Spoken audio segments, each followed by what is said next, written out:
La culture du sorgho apporte agronomiquement, ça c'est sûr, parce que je l'ai vu après, derrière, quand je reprenais la terre pour un labour, une restructuration du sol, c'est-à-dire un éclatement par les racines. C'est une culture qui mériterait d'être cultivée, surtout c'est au niveau des rotations. Pour allonger les rotations, ça permettrait de faire une culture de plus dans la rotation. Et puis ce qu'il y a, c'est que le sorgho, on le ramasse de bonne heure, on a le temps de préparer la terre pour un futur blé ou autre. Le sorgho, effectivement, est une culture de diversification intéressante. Et d'ailleurs, je pense que quand je situe la problématique qui a été la mienne, c'est-à-dire l'apparition de mauvaises herbes qui doivent être cassées, le cycle doit être cassé, certes par des produits phytosanitaires, mais sachant que les produits phytosanitaires, demain, ce sera de plus en plus compliqué.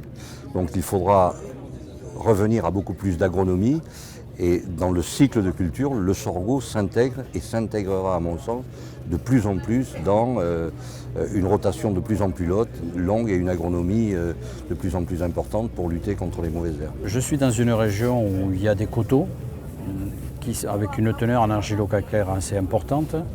L'enracinement est plus ou moins profond suivant si l'on est en haut des coteaux ou en bas, ce qui fait qu'on a besoin d'une plante qui a quand même un fort développement racinaire pour permettre de capter un petit peu tous les éléments minéraux. Donc c'est le cas du sorgho qui a un très fort chevelu et qui peut descendre assez bas.